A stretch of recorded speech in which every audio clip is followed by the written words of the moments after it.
आज देश में राफेल विमान को स्वदेशी मिसाइल अस्त्र देने पर बात हो रही है। आपके मन में सवाल उठ रहा होगा कि राफेल के पास पहले से स्कैल्प और मेटियोर जैसी ताकतवर मिसाइल है, तो भला दूसरी मिसाइल की क्या जरूरत? आखिर क्यों स्वदेशी अस्त्र मिसाइल को क्यों राफेल में अटैच करने की मांग हो रही है?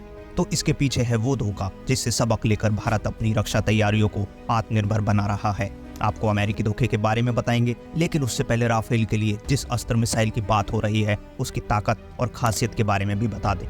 इससे पहले खबर में आगे बढ़ें, चैनल को लाइक और शेयर और सब्सक्राइब कीजिए जिससे कोई भी अपडेट आप मिस ना कर पाएं। इंडियन एयरफोर्स अपने 36 राफेल फाइटर जेट्स में लगे MICA-RF और MICA-IR मिसाइलों को हटाने का फैसला किया है, जिसकी रेंज 80 किलोमीटर है, जो आज के हालात के हिसाब से कम है। अब राफेल में अस्त्र MK1 और अस्त्र MK2 मिसाइल लगाई जाएंगी।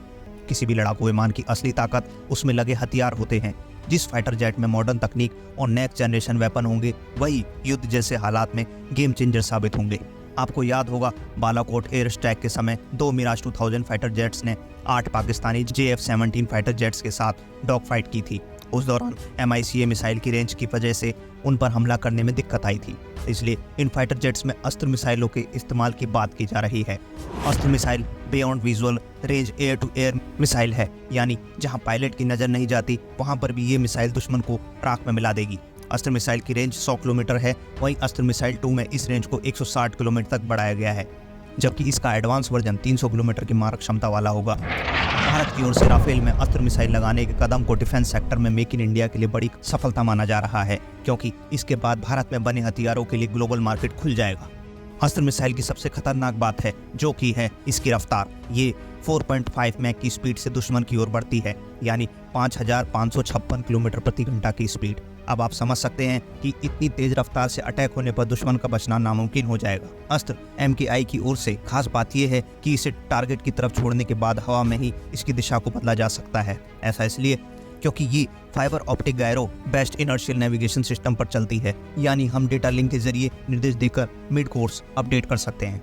अब आपको अमेरिका के उस धोखे की कहानी बताते हैं जो उसने करगिल युद्ध के दौरान किया था। अमेरिका का अपना ग्लोबल पोजिशनिंग सिस्टम यानी GPS है, जिसका वो कमर्शियल और खुद के लिए रणनीतिक हथियार के तौर पर इस्तेमाल करता है।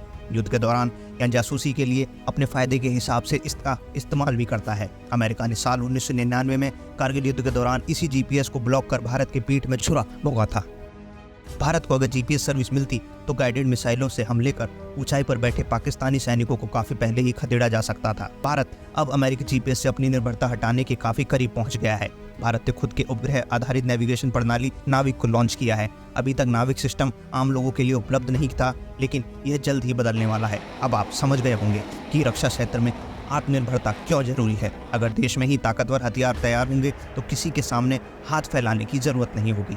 भारत देश में ही 5वीं पीढ़ी का एडवांस मीडियम कॉम्बैट एयरक्राफ्ट यानी AMCA तैयार कर रहा है, जो भारत के लड़ाकू विमानों की जरूरतों को पूरा करेगा। अगर आप AMCA के बारे में जानना चाहते हैं तो आप हमारे चैनल के जरिए इसे जान सकते हैं और समझ भी सकते हैं। कमेंट बॉक्स में लिंक को क्लिक कर आप इस वीडियो को देख भी सकते हैं। इसी तरह के अपडेट्स के लिए चैनल को लाइक और शेयर और सब्सक्राइब कीजिए। धन्यवाद।